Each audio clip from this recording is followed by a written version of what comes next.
यशवंतराव चव्हाण साहेबांची जयंती आणि या निमित्तानं या महाराष्ट्राच्या शिल्पकाराला या ठिकाणी मी प्रथमतः अभिवादन करतो. श्री स्वामी विवेकानंद शिक्षण संस्थेच्या रामकृष्ण परमहंस महाविद्यालयामध्ये यशवंतराव चव्हाण महाराष्ट्र मुक्ती विद्यापीठाच्या अभ्यास केंद्रामध्ये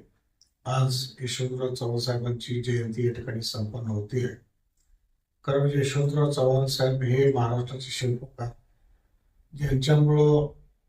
दीनदुबळ्याची शेतकऱ्याची गोरगरिबाची मुलं शिकू शकली अशी जी अभिनव योजना आर्थिकदृष्ट्या कमकुवत विद्यार्थ्यांना EBCची सवलत सुरू करणारे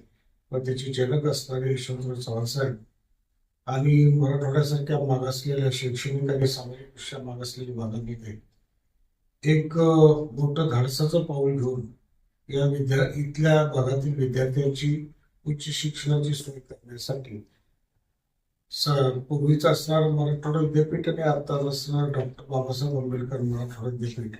या विद्यापीठाची स्थापना UGCचे निकष पूर्ण करत नसताना सुद्धा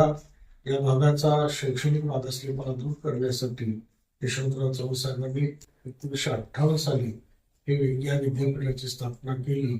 आणि कालांतराने या भागामध्ये UGCच्या नावाप्रमाणे आवश्यक असणाऱ्या महाविद्यालयाची स्थापना करण्यासाठी आवाहन करून त्या पद्धतीनं या भागातला उच्च शिक्षणाचा मागासलेपणा दूर करण्याचा प्रयत्न यशवंतराव चव्हाण साहेबांनी केला. त्यामुळेच माझ्यासारखे आज कितीतरी विद्यार्थी या भागातले त्या ठिकाणी उच्च शिक्षण घेऊ शकले आणि ही जी काही त्या ठिकाणी यशवंतराव चव्हाण साहेबांचे उपकार आहेत ते उपकार आम्ही कधी त्या ठिकाणी विसरू शकणार नाही आणि त्याचाच परिपाक म्हणून किंवा त्याचीच उतराई म्हणून आपण डॉक्टर बाबासाहेब आंबेडकर मराठवाडा विद्यापीठाच्या परिसरामध्ये यशवंतराव चव्हाण साहेबांचे तैलचित्र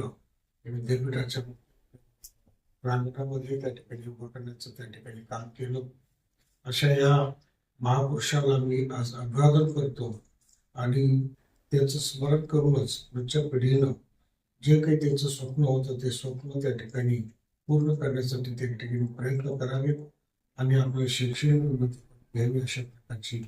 अपेक्षा या जयंतीच्या निमित्तानं करतो आणि आपल्या सगळ्यांना धन्यवाद देतो.